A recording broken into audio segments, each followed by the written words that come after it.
Our next presentation is on Luis Jiménez, Texas artist from El Paso. Our presenter is Florencia Bazzano, who's the assistant curator for Latin American art at the Blanton Museum. She joined in 2015. Her recent projects include participating in the team that acquired the Gilberto Cardenas and Dolores Garcia collection of Latino art and curating Border Vision, Luis Jiménez's Southwest.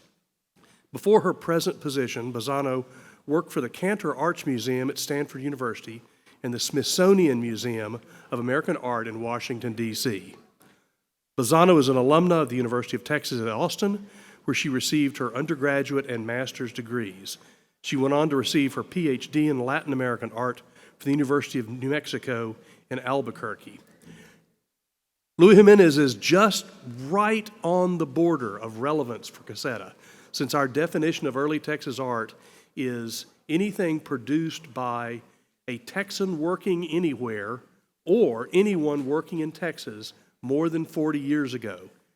So Luis Jiménez is now one of our artists. Welcome, Florencia Bazzano.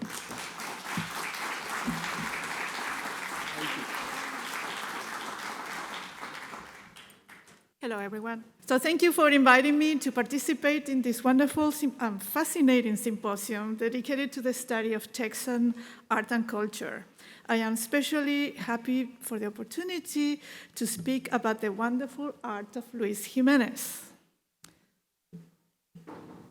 Okay, let's see if this works. There you go.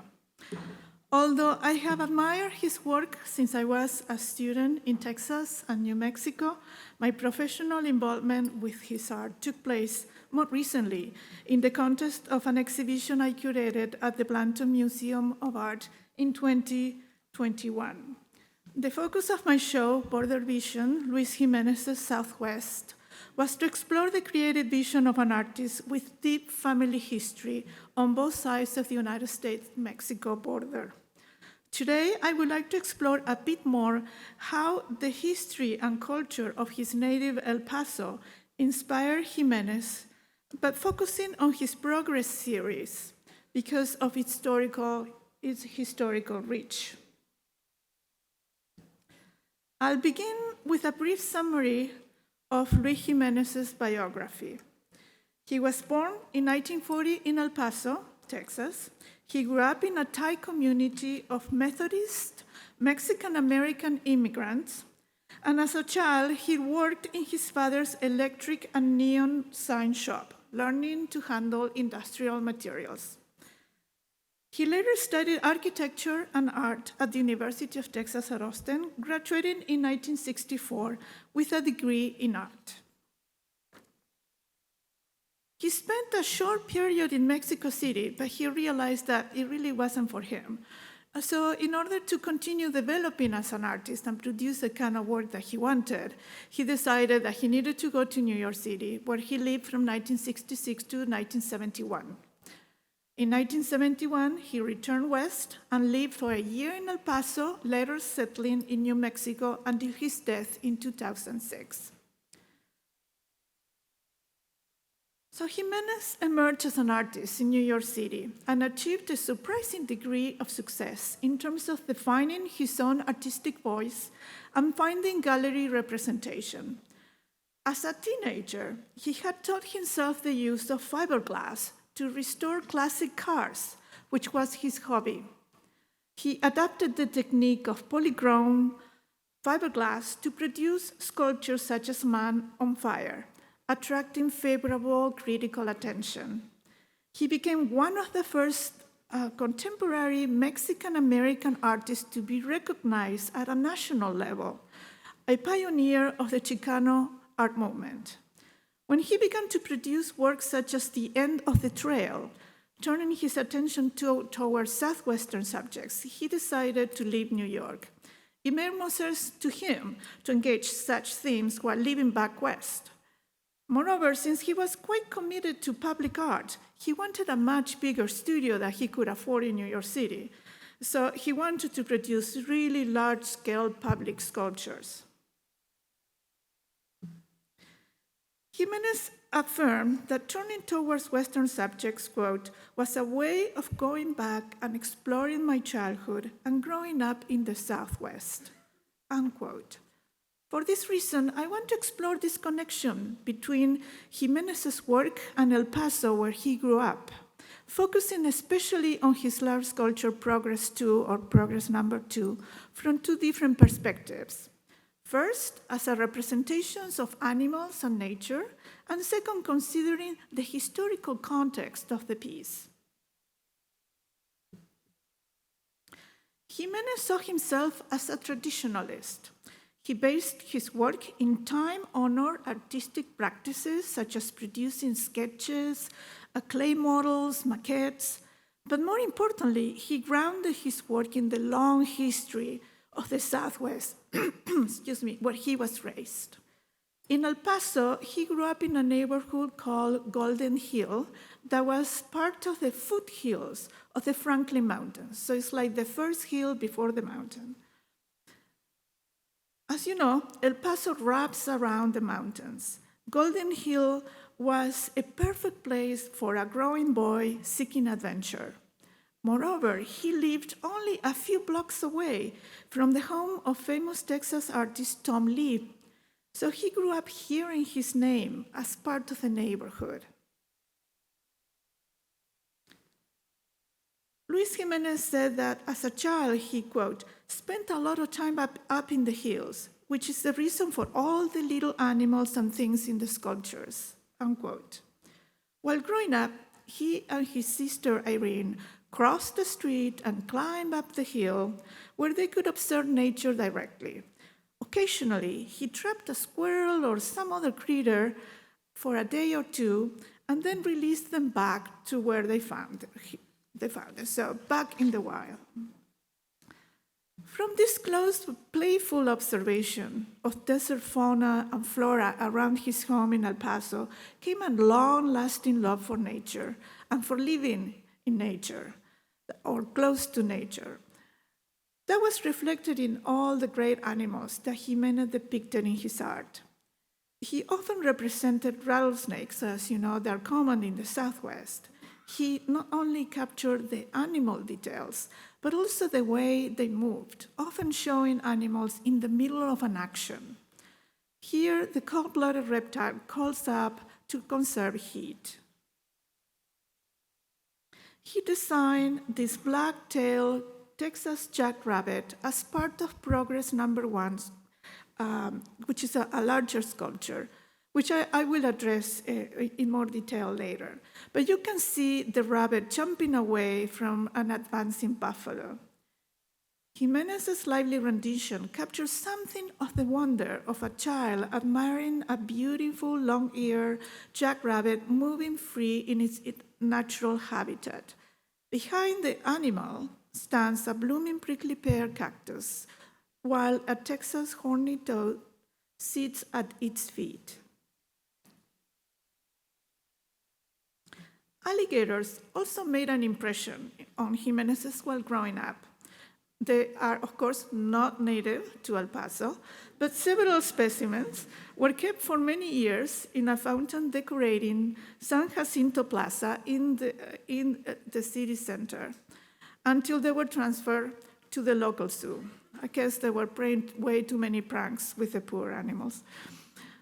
Luis Jiménez remembers that, quote, as a kid, when I would go shopping with my grandmother or my mother, we would take a bus to go to downtown Plaza and then catch a streetcar to go to Juarez.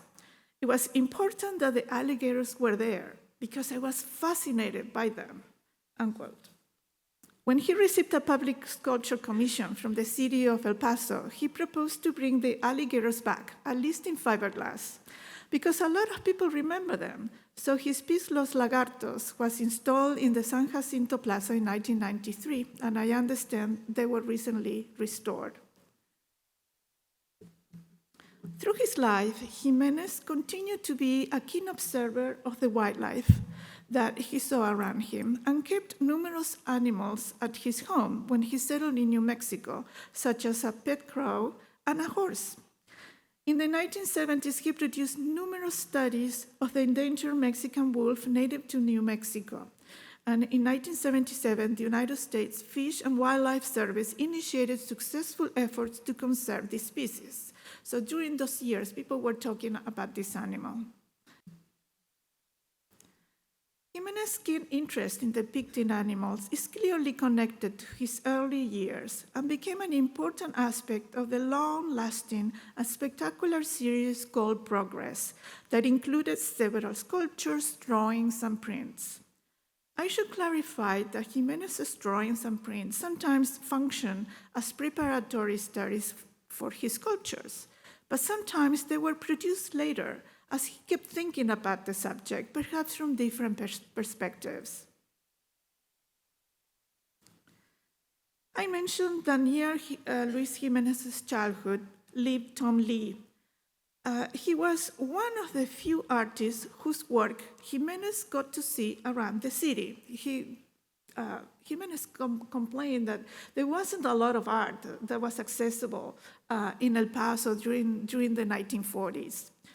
So there was not really any evidence that he actually met Tom Lee in person, but he was particularly fascinated by his mural at El Paso's Federal Courthouse, which was painted for the Work Progress Administration in 1938, just a few years before Jiménez was born. During the 1930s, Tom Lee worked on murals in various cities around the country, and during World War II, he became an illustrator and war correspondent for Life magazine. Later, he painted portraits and landscapes, while publishing novels and books about historical subjects. His best-selling novels, The Brave Bulls and The Wonderful Country, were adapted into Hollywood films. His paintings often depict subjects found near his home in El Paso. For the El Paso courthouse, Lee chose to represent the history of his native city. His narrative approach made quite an impression on Jiménez. Lee represented the history of European colonization and westward expansion through allegorical figures that reinforce a narrative of domination of Native Americans, who you can see on the very right. He shows them as subordinate to the Spanish conquistadors, the Catholic missionaries, and Mexican ranchers. On the very left of the mural, Lee signifies the territorial takeover by the United States.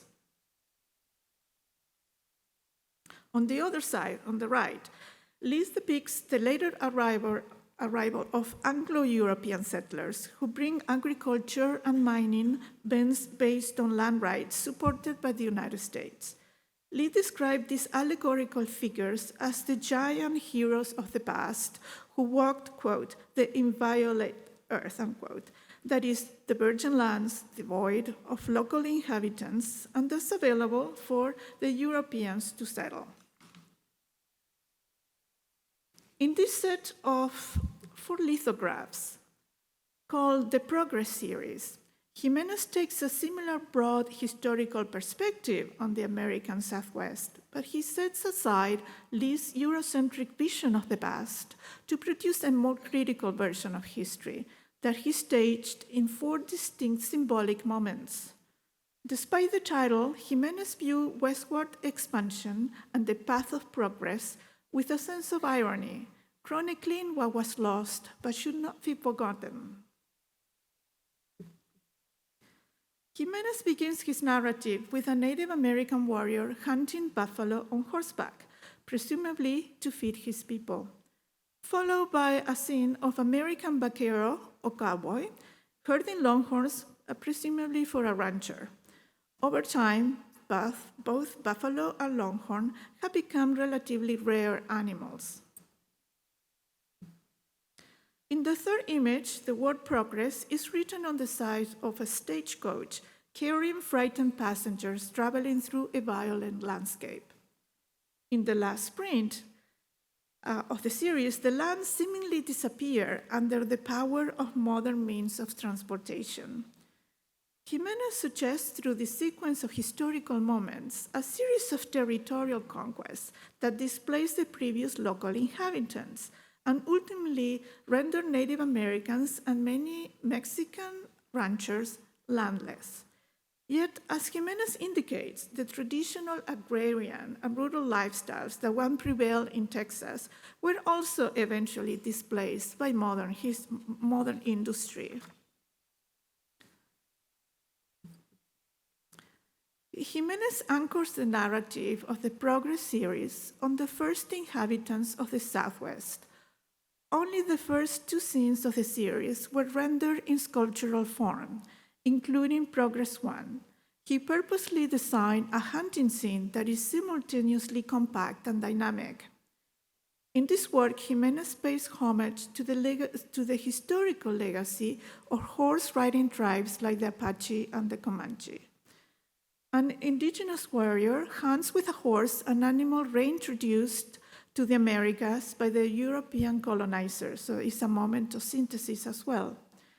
He jumps over the massive but terrified buffalo while a dog joins the melee and a rabbit jumps out of the way of the hunted animal. And this is the rabbit I mentioned earlier.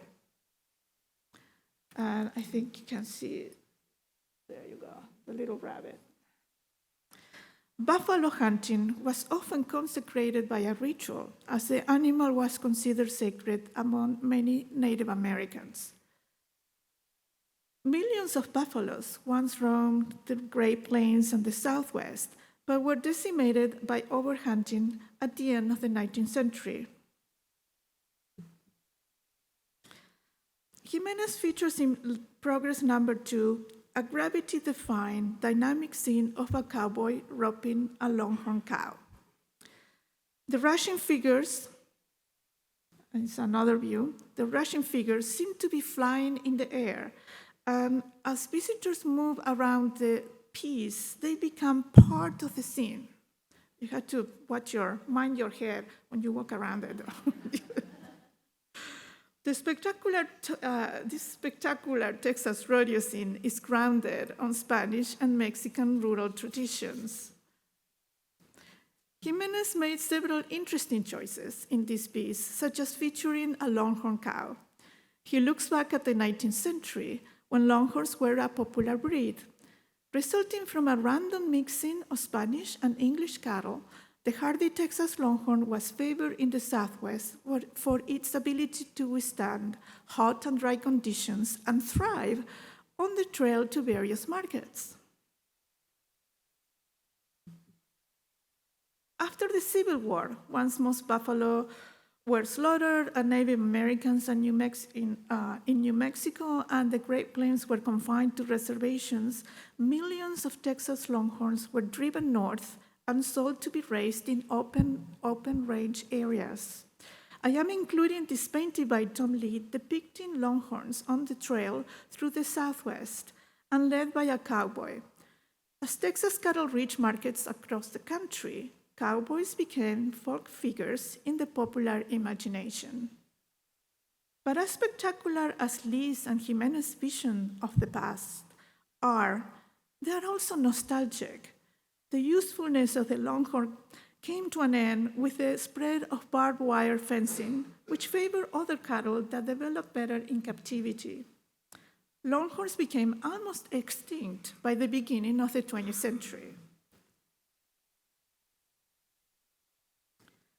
Regarding the figure of the cowboy, Jiménez once said that he was, quote, struck with the irony that our concept of the American cowboy was this John Wayne-type image, this blonde cowboy coming out of Hollywood, where in fact the original cowboys were Mexican. It was a Mexican invention, unquote. In fact, he mentions that much of the terminology connected to the American cowboy is drawn from Spanish, such as words like corral, lariat, remuda, chaps ranch, rodeo, and buckaroo. Last win, the decisive moment when a horseback rider gains control of cattle by roping, comes from the Spanish word lazo.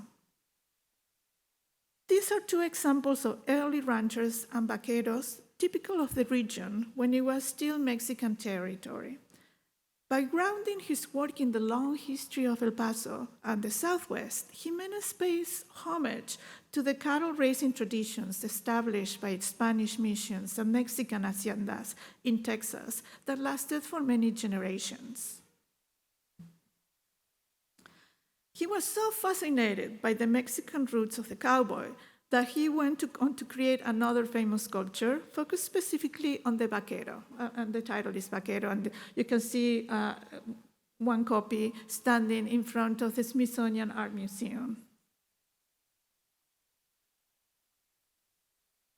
When I first began doing research on Progress Number 2, I recognized the importance of the main characters in this story that Jiménez was trying to tell. But I became fascinated with the base of the work, the anchors, both running animals. The action literally and symbolically hinges on this small patch of contested land. Teeming with local fauna and flora, this ground is equally rich in history lessons. The remains of a Native American warrior whose feathered stone-tipped lance is clearly visible symbolizes the indigenous buffalo hunters who used to thrive in this territory but whose lifestyle succumbed to colonization. Since present-day Native American communities favor funeral rites to take place soon after death, the unburied bones suggest that those who would have cared for them probably had no access to the land. The fertile ground, and this is some other details of this small patch of land in the center, is full of small animals and critters and local plants. On the ground is also, you can see here on the, seems like a snake, but it's actually it's a piece of barbed wire. So that symbolizes the end of free cattle grazing in Texas. Barbed wire in the iconography of Chicano art is also shorthand for the United States-Mexican border. In conclusion, and also before I conclude, I wanted to mention that, show some of the wonderful details of the center of the sculpture, the base, with many, many critters. I think we counted around 17 of them. In conclusion, there are many wonderful details in Progress Number 2 we could discuss. It is an eloquent work that invites close observation. But for the moment, and for reasons of time, my objective was just to show how Luis Jiménez anchored his art and the Progress series in his experiences growing up in El Paso, which has lent his work a more profound historical and cultural grounding. Thank you.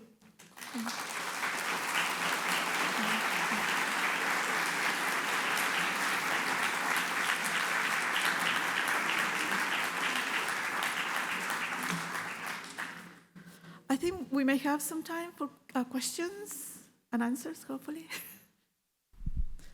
Yes. How many editions of the Progress? Four? How many editions of the four prints, the Progress, were done? I think it's 4 or 5, but I'm not quite sure. How many? 4 or 5, I think. Okay. I'm not really quite sure. I know of 2. The Dallas Museum of Art has one set. A private collector in Austin has another set. I would love to know if there are more. You do? Oh, excellent. Hello. Could you tell us how he passed away? Yes, he passed away in 2006 in his studio. He had a bad accident with one of his sculptures pressed him against the wall and ruptured an artery. And he didn't make it to the hospital. So he was young, he died doing what he loved. He was working on the Mustang that is at the Denver airport that you probably all have seen. They call it Lucifer.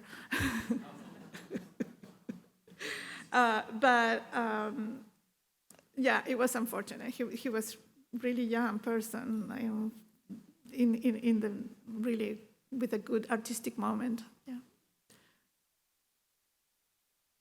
Yes. The gentleman here on the front. So Boccaro was modeled in 1980 and then not cast till 1990. Most of the large-scale sculptures, were they nearly all commissioned or cast on spec, or how did that work? Thank you for that question. When he went back west, he received the support of Donald Anderson of Roswell. He was an oilman, an art collector, and he also ran an artist residency in Roswell. So he invited him to stay there for a year, and then supported him financially to get his own studio and work there. So let's see if I can show better the sculptures. The interesting thing is that he said, okay, well, I'm going to help you financially. I just want a copy of one of the sculptures. And you produce as many as you want, but I just want a copy. And he first produced this one, and it's a funny story because he was working with fiberglass, but he wanted the sculpture to live outside as a public sculpture. So he made it compact with... He didn't want any part to stick out too much because he wasn't sure how they were going to resist the weather and the elements. So he was really concerned with the durability of the piece. So he made it really kind of compact. But then Donald Anderson said, you shouldn't limit yourself or your creativity. I would build a roof over it. I will bring architecture around it. Just do what you want. And of course, then he let it really fly, in every direction. So it was really thanks to Anderson, who supported his work, that he was able to create this sort of spectacular rodeo scene. Thank you. In the late 60s and then into the 70s, there was quite a transformation into the fabrication of the pieces, and Frank Reiblin played an important role in that process, and I thought you might be able to elaborate on that. Actually, I don't know, but maybe you do. Tell us. Well, he was in the fiberglass business. And the pieces that Luis had created in the late 60s, which had sort of launched his efforts, were then refined through the techniques that Reiblin brought to the table. Reiblin was an avid art guy and part of Intercultura, which was an organization in Fort Worth that exhibited art all around the world and brought exhibitions from Russia and Mexico and other places to Texas. So that was the connection there. Interesting, thank you. What I know about his use of technique is that when he grew up in a very strict family of Methodists, he wasn't a Catholic, which was kind of unusual for a Mexican immigrant family, and he wasn't allowed to go to bars or parties or date. They were very, very strict. But he was working in his dad's shop, so he had money to burn. So he decided to develop as a hobby to buy all classic cars and fix them. But in order to fix these cars, he needed to learn to use fiberglass. So he first trained himself to use fiberglass in the context of the use of cars. And then when his early years, he was using metal, but not kind of in a very different style. But in New York, he decided to go back to fiberglass. But I assume he probably needed some help there because cars and sculptures are not necessarily the same process. So yeah, thank you for that information. Questions? Yes, please. Being so far away, El Paso, from Central Texas and South Texas, do you know if he collaborated with any of the Chicano artists that were more predominant in the central part of the state, or was he pretty much an independent operator outside of that influence? I don't know of any such collaboration. I know he had many friends among artists, and I had an interview with James Drake, who was a friend of his, and he inspired other artists like Gaspar Enriquez in El Paso as well, another Chicano artist. He never, I don't know of any piece that he produced in collaboration with anyone. I know he had a relationship with an artist in Houston, and sometimes their work mixed, or they dealt with similar subjects, but I don't think there was a collaboration. I would love to know, because I would like to see a connection, for instance, with somebody like Mel Casas and of the same generation as Luis Jiménez, but I have never had an opportunity to actually do that kind of research, but it's intriguing. Hey, with his print work, did he make the prints himself and do print the actual lithographs, like the works that we see, or did he send it out to a studio, or how did those get produced? Do you know? In all kinds of different ways. In Austin, for instance, he worked with flatbed press. He worked with Tamarind, I think, once.